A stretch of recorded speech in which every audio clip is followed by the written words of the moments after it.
Hare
Shri Guru Shri Kamalam Shri Guru Vaishnavamscha Shri Rupam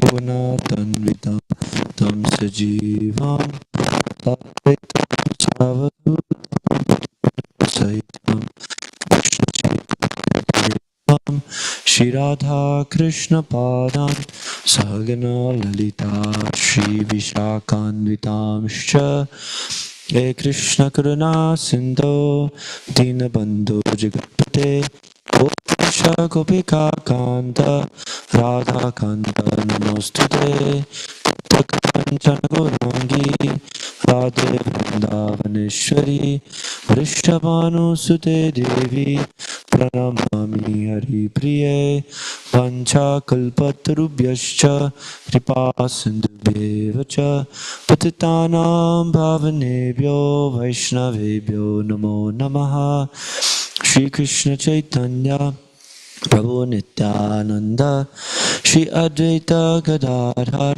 Shri Vasari Gaura Bhaktavinda Hare Krishna Krishna Krishna Hare Hare Hare Rama Rama Rama Hare Hare. So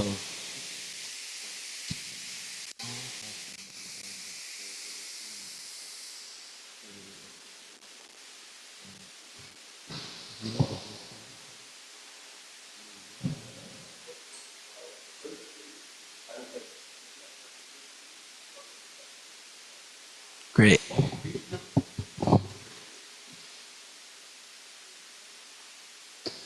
So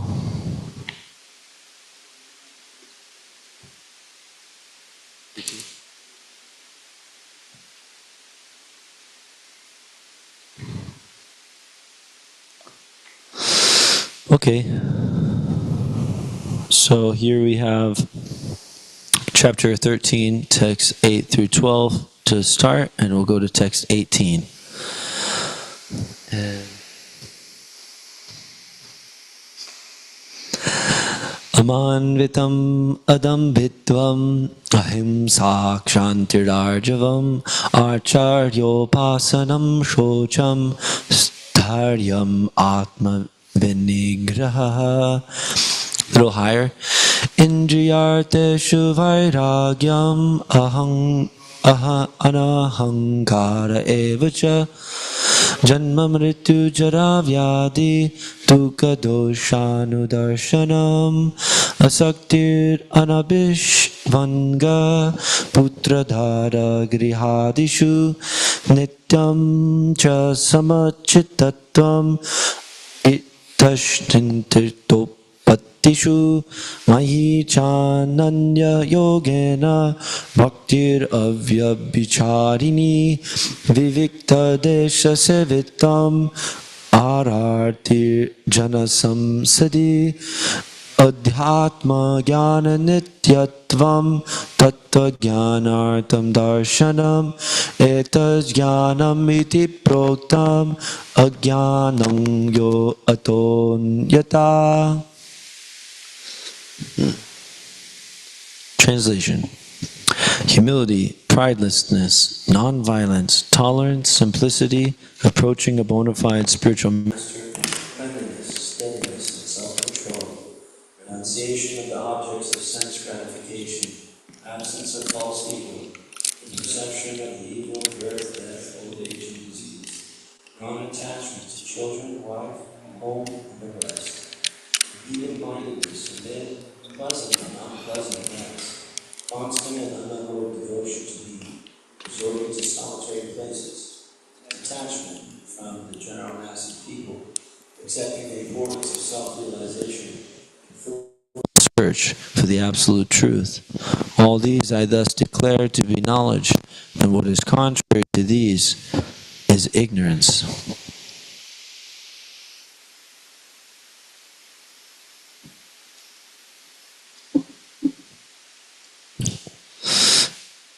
Text 13.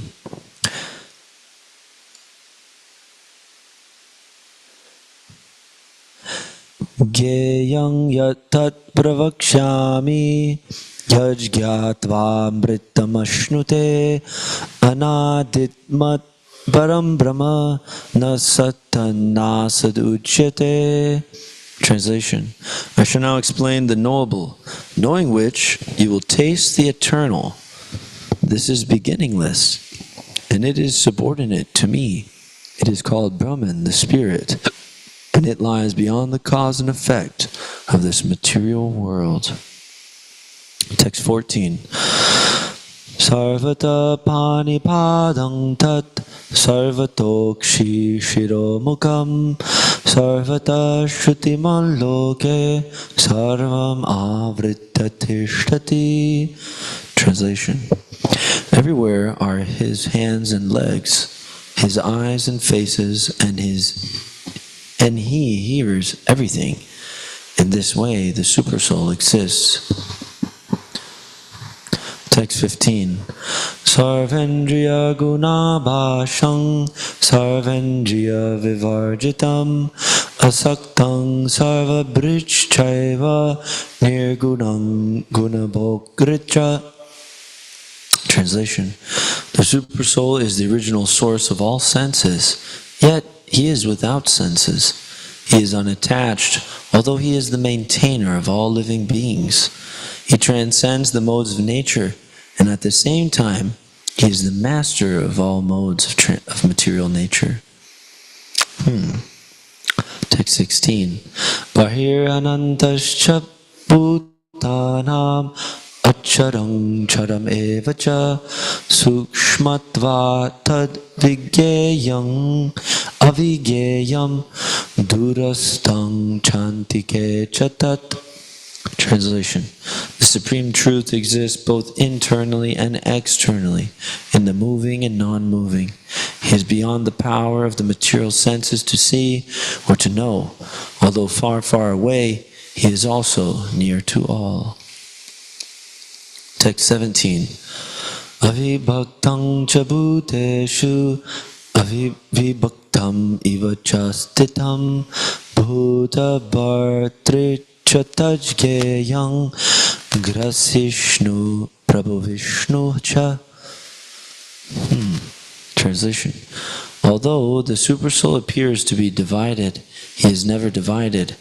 He is situated as one. Although he is the maintainer of every living entity, it is to be understood that he devours and develops all. And final text, text 18. Jyotisham api tajyotis tamasa paramuchyate jnanam gyayam jnanagamyam hridi sarvasya vishtitam. Translation. He is the source of light in all luminous objects. He is beyond the darkness of matter and is unmanifested. He is knowledge. He is the object of knowledge, and he is the goal of knowledge. He is situated in everyone's heart.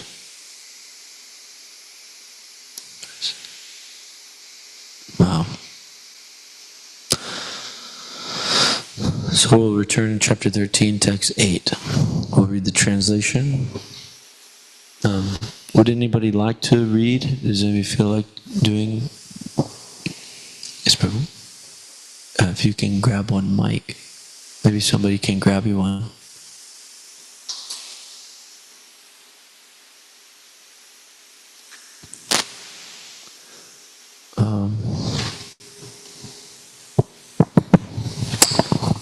Let's read here the purport, or the first,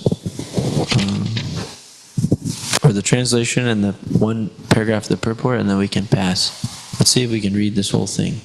Okay. Translation. humility, pridelessness, nonviolence, tolerance, simplicity, approaching a bona fide spiritual master, cleanliness, steadiness, and self-control. Renunciation of the objects of sense gratification, absence of false ego, the perception of the evil of birth, death, old age, and disease, non-attachment to children, wife, home, and the rest, and even-mindedness amid pleasant and unpleasant events, constant and unalloyed devotion to me, resorting to solitary places, detachment from the general mass of people, accepting the importance of self-realization, and philosophical search for the absolute truth. All these I thus declare to be knowledge, and what is contrary to these is ignorance. Purport. This process of knowledge is sometimes misunderstood by less intelligent men as being the interaction of the field of activity. But actually, this is the real process of knowledge. If one accepts this process, then the possibility of approaching the absolute truth exists. This is not the interaction of the tenfold elements as described here. This is actually the means to get out of it. Of all the descriptions of the process of knowledge, the most important point is described in the first line of the 10th verse. The process of knowledge terminates in unalloyed devotional service to the Lord. So, if one does not approach, or is not able to approach, the transcendental service of the Lord, then the other 19 items are of no particular value. But if one takes the devotional service in full Krishna consciousness, the other 19 items automatically develop within him. The principle of accepting a spiritual master, as mentioned in the 7th verse, is essential. Even for one who takes the devotional service, it is most important. The Supreme Personality of Godhead, Sri Krishna, clearly states here that this process of knowledge is the actual path. Anything speculated beyond this is nonsense. There's also one other sentence there that it starts transcendental life. Would you read that one too? Whoever has the mic now, or you can do it. Transcendental life begins when one accepts a bona fide spiritual master. Yeah, you can go from there. Oh, the Supreme Personality of Godhead, Sri Krishna, clearly states here that this process of knowledge is the actual path. Anything speculated beyond this is nonsense. As for the knowledge outlined here, the items may be analyzed as follows. Humility means that one should not be anxious to have the satisfaction of being honored by others. The material conception of life makes us very eager to receive honor from others, but from the point of view of a man in perfect knowledge, who knows that he is not this body, anything, honor or dishonor, pertaining to this body is useless. One should not be hankering after this material deception. People are very anxious to be famous for their religion, and consequently, sometimes it is found that without understanding the principles of religion, one enters into some group which is not actually following religious principles, and then wants to advertise himself as a religious mentor. As for actual advancement in spiritual science, one should have a test to see how far he is progressing. He can judge by these items.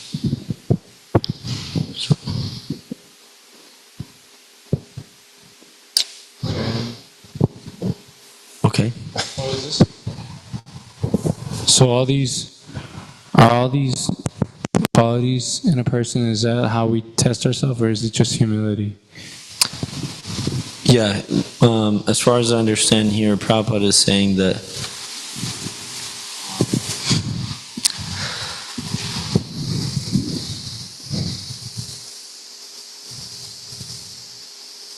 basically he says, humility means that one should not be anxious to have the satisfaction of being honored by others. So that's the definition here.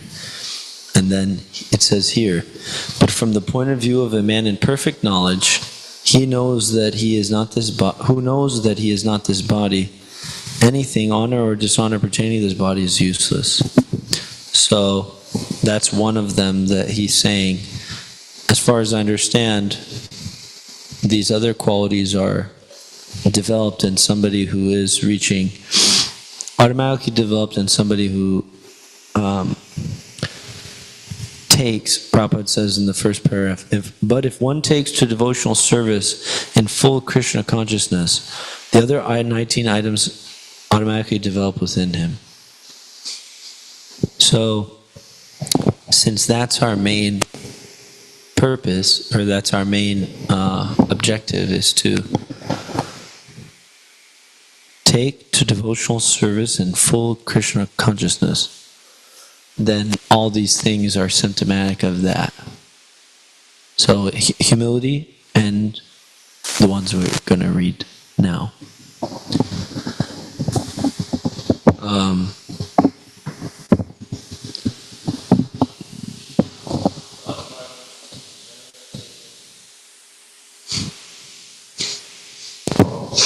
Nonviolence is generally taken to mean not killing or destroying the body, but actually nonviolence means not to put others into distress. People in general are trapped by ignorance in the material concept of life, and they perpetually suffer material pains. So unless one elevates people to spiritual knowledge, one is practicing violence. One should try his best to distribute real knowledge to the people, so that they may become enlightened and leave this material entanglement. That is nonviolence. Tolerance means that one should be practiced to bear insult and dishonor from others. If one is engaged in the advancement of spiritual knowledge, there will be so many insults and much dishonor from others. This is expected because material nature is so constituted. Even a boy like Prahlad, who only 5 years old was engaged in the cultivation of spiritual knowledge, was endangered when his father became antagonistic to his devotion. The father tried to kill him in so many ways, but Prahlad tolerated him. So for making advancement in spiritual knowledge, there may be many impediments, but we should be tolerant and continue our progress with determination. Simplicity means that without diplomacy, one should be so straightforward that he can disclose the real truth even to an enemy. As for acceptance of the spiritual master, that is essential because without the instruction of a bona fide spiritual master, one cannot progress in the spiritual science. One should approach the spiritual master with all humility and offer him all services so that he will be pleased to bestow his blessings upon the disciple. Because a bona fide spiritual master is a representative of Krishna, if he bestows any blessings upon his disciple, that will make the disciple immediately advanced without the disciples following the regulated principles. Or the regulated principles will be easier for one who has served the spiritual master without reservation. So these are a nice string here. So Prabhupada says nonviolence means what? Not putting others into distress, right? But then he mentions that what is this material world? If you're in the bodily conception of life, it's, Prabhupada says, perpetually suffer material pains. So then what is the real nonviolence? Giving the spiritual knowledge. So then that's connected with the next verse, tolerance. So those who try to give spiritual knowledge, cultivate spiritual knowledge, they can't give what you don't have. So the idea is that we get it, we have to fill the cup, If my cup isn't filled, I can't give him anything. And we know when it's not very full, because it doesn't feel good to try to drain it, And, but it's actually service to the spiritual master. That's why I connect it to this next point as well. So Prahlad Maharaj, he has some prayers, and Prahlad Maharaj prays, and Prabhupada very much appreciated those prayers, and he specifically sang those to John Lennon, Yoko Ono, and George Harrison on one occasion. You can listen to that. He sang the prayers of Prahlad Maharaj, some of them. And Prabhupada was very fond of these prayers, and he's, one time in a conversation, he said, yes, I am in the mood of Prahlad Maharaj. And, that what he was referring to at that time is that there's a very famous prayer that Prahlad Maharaj prays, where he says, I'm very satisfied chanting your holy names. For myself, I don't want anything, but I'm feeling pain, thinking of all these fools and rascals. Now, what's amazing is that the devotee, he uses the terminology given by Krishna. So Krishna says, if he doesn't worship me, he's a rascal. We don't argue. We don't compromise. Krishna says, if he doesn't worship me, he's a rascal. But, in general, following in Srila Prabhupada's footsteps, we don't go to such rascals and, unnecessarily perturb them, which is also another instruction from Krishna himself. And actually, it's in the mood of Srila Prabhupada to continually beseech them with loving service to take to Krishna consciousness. And Prabhupada, when we were reading this Lilamrita, we could understand that he was serving these boys and girls unendingly, in spite of so many discrepancies. So that's what purchases the hearts of the disciples, is that they see, oh, this person has a genuine service attitude. And they get impressed with the spiritual master. Anyway, so Srila Prabhupada had said that he likes that mood. Prahlad Maharaj said, for myself, I don't mind. I can always remember you by chanting your holy names, and that's good for me. But I'm worried about these fools and rascals. So then I'm making plans. I'm constantly making plans to rescue them. Right? So this is the idea. So this is that real non-violence. Then, in spite of that, he has to be very tolerant because there'll be so many impediments. So similarly, in this movement, there will be impediments, and we're selling the best thing, which is a diamond. So there's not going to be very many customers in general. If you go to a diamond store, certain section of the population, they just don't go there. Some people go there to play fun, have some fun or whatever, I don't know. But the people who actually buy diamonds, that is a select number of people. Right? So then,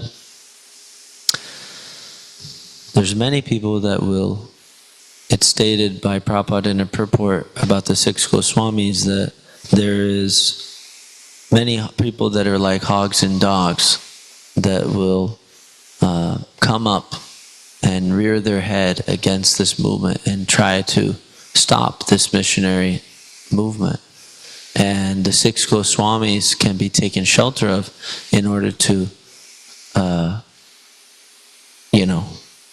transcend that. And he actually prays in that purport, he says, I will take shelter of the six Goswamis so that my real desires will be fulfilled, that this movement will be spread all over the world, and like that. So then Prabhupada discussed that preachers, especially Bhakti-spears, if they really want a strong, distribution, then, during the regular program time, they just chant all their rounds,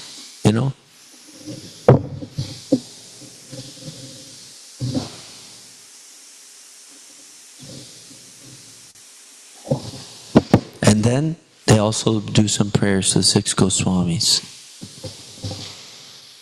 So these six Goswamis, they are the Lord's empowered associates, Sri Chaitanya Mahaprabhu's empowered associates, and they were specifically authorized to basically kickstart the Sankirtan movement after the Lord's departure. So we can take shelter of them and learn tolerance from them, and they can bless us with tolerance. So another thing which I wanted to mention was about this humility. There's a prayer by Bhaktivinoda Thakur where he prays to, he says, Shraddha Bindudiya, that there's by one drop of the Vaishnava's mercy, then one can become as humble as a blade of grass. So this is the proper way that we do really strong chanting. If we're proud, this is like if a baby's proud, how can he cry for his mother?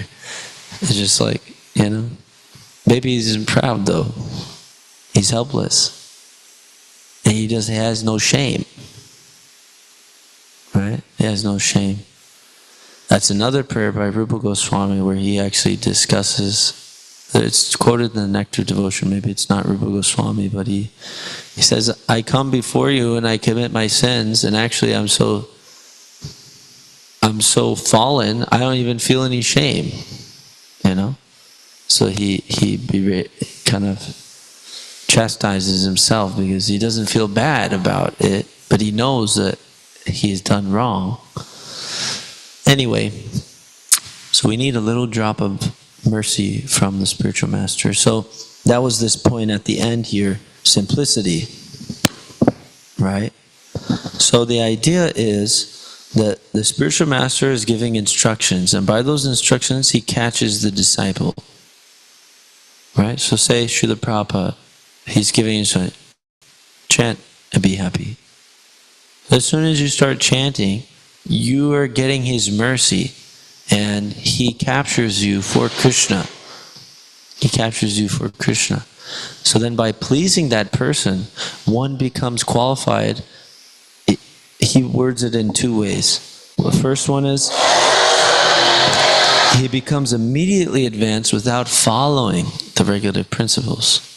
Or, it'll be easier for him to follow the regulative principles if he has served the spiritual master without reservation. So it's very amazing. Say we're having trouble with the principles. Oh, Krishna, it's not easy. 16 rounds, 4 regulative principles. Then that's not to speak of this temple lifestyle, which is more regulative principles. And they are regulative principles, and they're there. So by serving the spiritual master without reservation, that means, okay, whatever he says, I'm going to do it. I'm going to try my best. That mood attracts, that's a blessing which will empower one to actually do the needful. And he will actually be able to follow the regulative principles easier. And then vice versa. What is advancement? Advancement means that he has more attraction for Krishna. He has more love for Krishna. That's the bar. In one sense, the bar is actually faith. Rupa Goswami describes there's 9 stages. Shraddha, Sadhusanga, Bhajana Kriya, Anartha Nivritti, Nishtha, like that, it goes. So then the idea is that as we rise in faith, up until full, perfect faith, then one has prema. And one has prema at that stage. And so that's advancement. So the idea is one will become automatically advanced without following the regulative principles. So in the 12th chapter, which we just read, Krishna is describing that, hey, the best thing is just love me, right? So he says, be on that level, right away, just be there. But then he says, what does he say next? Anybody remember? If you can't do that, then follow the regulative principles of Bhakti Yoga. Then you'll develop the desire to attain me. So this is interesting because at another conversation, Prabhupada he was asked by a disciple at the very tail end of a morning walk. Prabhupada was just getting in the car, and the one disciple asked him, Prabhupada, how do you become Krishna conscious? And Prabhupada said one word, desire. So that was cool, because it's really that simple. So Prabhupada, the point I'm trying to make is that when you follow the regulative principles, Krishna purifies your heart and you develop the desire to attain him. And by that desire, that pure desire to attain him, then he makes more and more a path clear. That's discussed in the 10th chapter, right? So however much we want to attain him, then we can have him. That's also discussed by Rupa Goswami. He says that if you that lolium, that greed, that intense desire to have Krishna consciousness, to be a devotee, to be a pure devotee, if you really want that, that's it. That's the price to pay. Just pay it right now. And that's why we have to hear again and again. Because it's like, hey, there's so many things to want, isn't there? In this material world. But really, there's not. It's really just two things. If you want to really go that direction. It's Maya, which is the shackles of sex life, or it's Krishna Prema. It's hard to say about, but actually Prahlad Maharaj talks about that. Everybody in this mature world, what are we doing? We're desiring that stuff. We're desiring that activity and all the things connected to that activity. So it's really that simple. And that's why we have to hear, say, Shreyas or Preyas? Ultimate welfare, which is your eternal welfare, or temporary. Anyway, so we're very lucky because we have the association of Srila Prabhupada through his books, through his disciples, through his movement, through his instructions. So if we grab hold of these things, then it'll be easier for us to please Krishna. It'll be easy for us to have our heart purified, because by his mercy, we'll be able to follow the system which Krishna has set out. Now, it's not a mechanical thing. It's not that if we follow perfectly every single rule and all this stuff, then it's like Krishna has to, so to speak. It's Krishna's mercy. Right? So there's an example, just to touch on base on this. Our whole practice is actually founded upon mercy. Mercy of the spiritual master, to follow the principles given by Krishna, to eventually show him that we're serious about, through the process of showing him that we want his service exclusively, everything else that we might want, or we might not know that we want, gets revealed, and then we get to decide again and again and again, oh, I actually wanted this other thing, but I don't want that. I actually want Krishna consciousness. So then through the process of bhakti, we consciously choose Krishna. That's Krishna consciousness. I am saying, no, I want to become a pure devotee. That's it. Right now, next moment, next moment, next moment, like that. So the point I'm trying to make is that if we take advantage of Srila Prabhupada's Vani, then we can execute this sadhana bhakti in a way which is pleasing to Krishna, and eventually we work hard, we show him that we're serious about it, and then it's up to him to give the last stroke. So there's the Damodar Leela, or the Kartik Mas, meditation, monthly meditation, month-long meditation once a year, which is that there's baby Damodar, he's Krishna, and he gets tied around the belly with a rope. That's what it means, Damodar, belly rope. So, in that Leela, it's revealed that Mother Yashoda works really hard to serve him. And he's not going to get captured until he wants to be captured. And that's where it's at. That's mercy. He says, you can have me. So that's why we say it's not mechanical. We consciously choose Krishna, and we constantly weed out all those other desires and keep guard for the bhakti creeper in the heart. It's growing. So we have to be careful and protect him, that bhakti creeper. And then at the end, we need Krishna's stroke of mercy to really grant us full perfection. So this is a type of dependence. If we know, it's like, it's not mechanical. It's nothing I do. I can't achieve perfection myself. I need your mercy. So this is the mood. This is why it's important to know that we rely on mercy, because otherwise we get in this like attitude. It's like, I'm doing it. Why no mercy? Why no success? Why no perfection? I'm doing the things. I'm doing everything you asked me to do. You know. You know what? So that's the material fruitive mentality. I will do this. I do it, and I get a result, and I enjoy the result. So bhakti isn't about that. It has to become weeded out of all that. Anyway, so those were some long-winded comments. We can maybe jump back in unless there's any questions. Anything?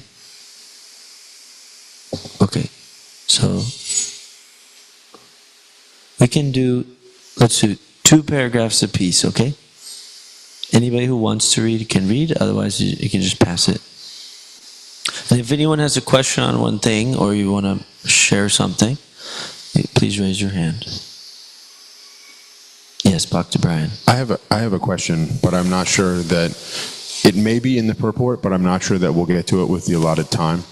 And it's just it's kind of simple, but I'm sure it's.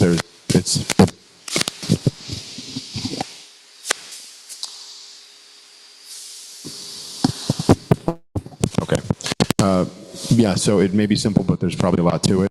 So in the translation, as it expands, it says, the perception of the evil of birth, death, old age, and disease. Mm-hmm. And I'm curious, as Krishna is expanding and expounding on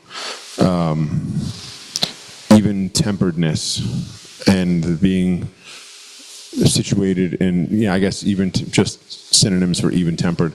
I'm curious how this is explained as evil, given that this is all a choice, consciously or unconsciously, and that the world is meant to uplift and teach. Mm-hmm. So where is the evil? So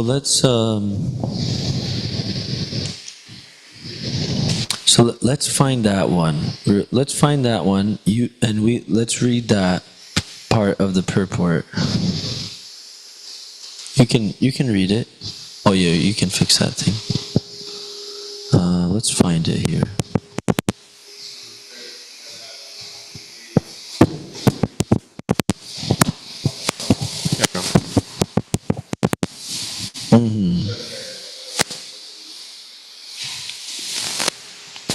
He's got a different book.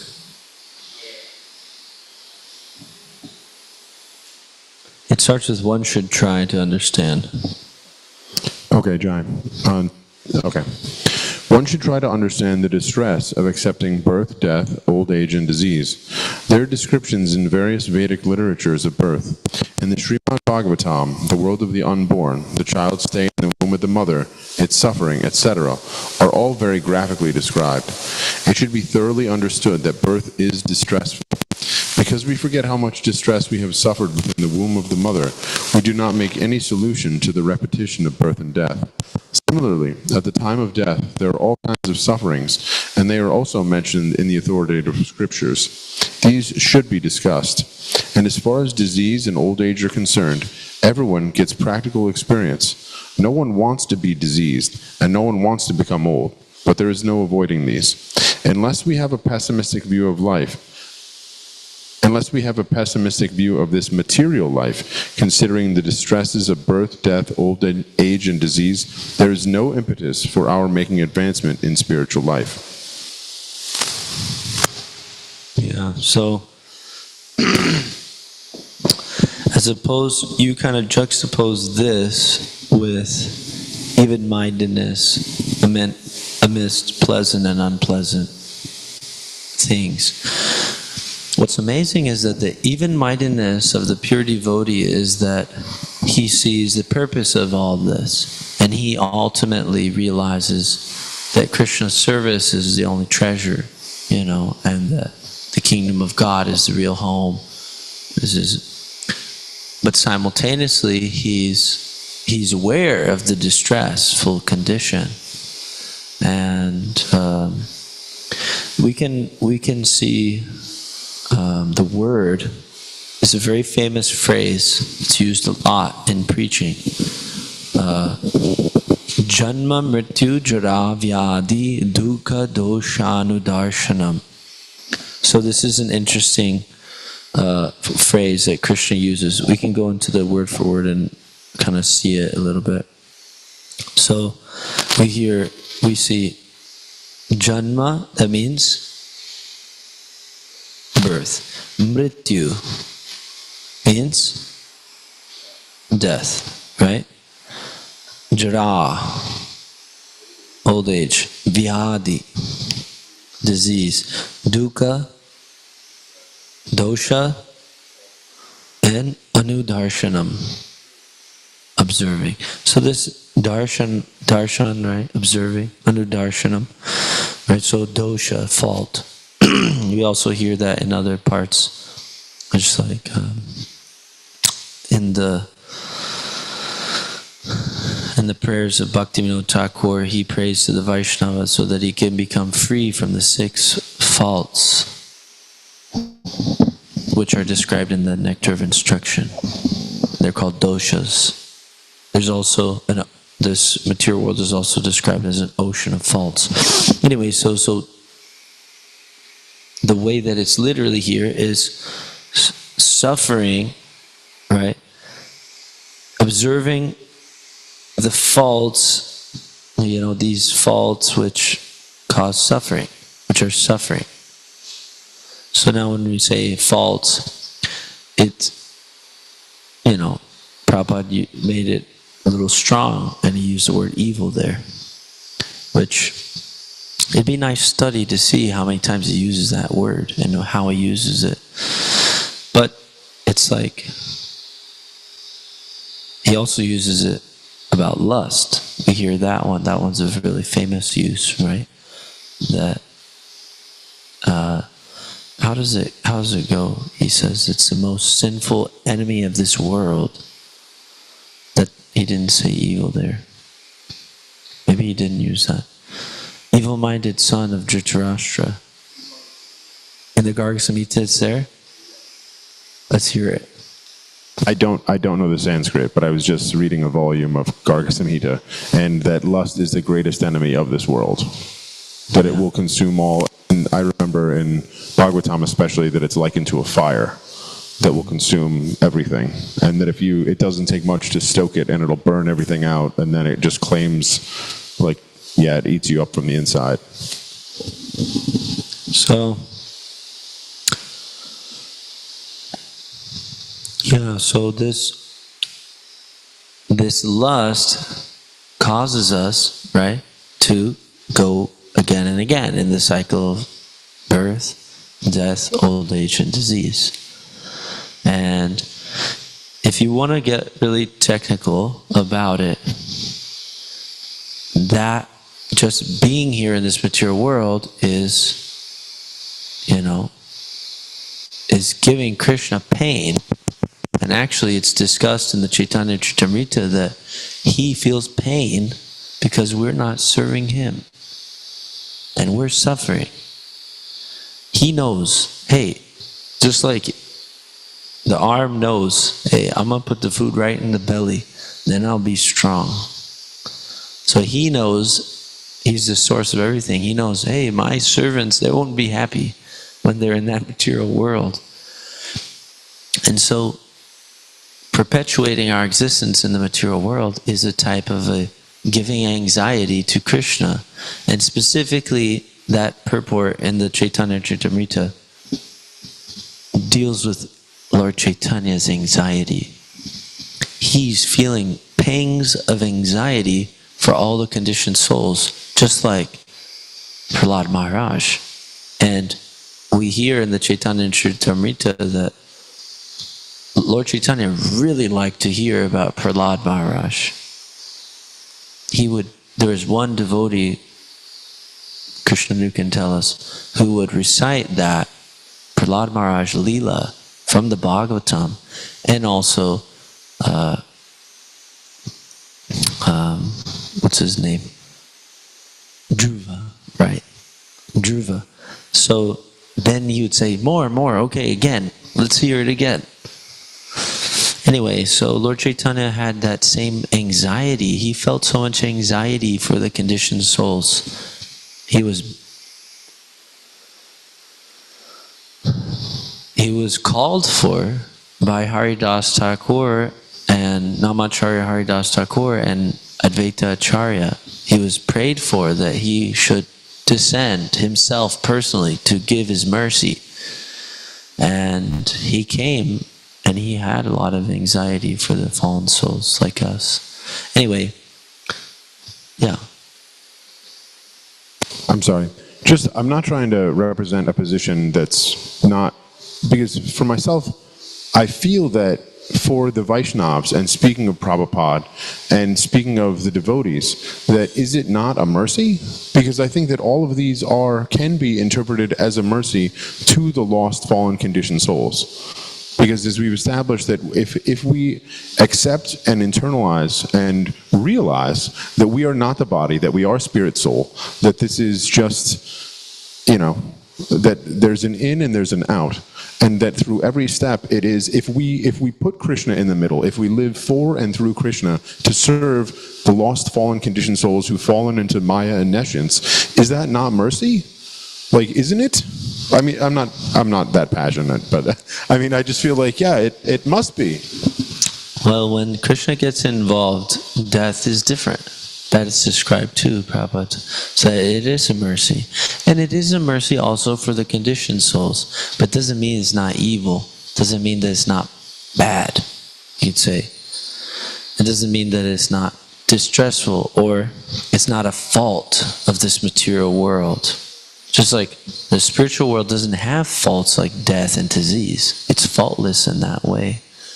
So it's a strong way to say it, but Prabhupada is using that, and it's very important there, because this is something that a devotee, he would always stress this to us. He would stress, if we still have sympathy, for this material life of samsara, it's not so bad, it's fine. Whatever, then we can't go out of it. We have to stay here. So the idea is that it's like, gross. Death? Come on, who needs it? I got my spiritual body. Disease? That's weird. That's like, it's like, no, everyone should get the heck out of this whole situation, and we should just dance with Krishna in the spiritual world. That's the type of thing. So, but you have a good vision, and that's discussed in Prabhupada's purports too, that for the pure devotees, there is no material world, and it's all mercy. And that is discussed. Yes, that is discussed. But for us, we have to make that distinction.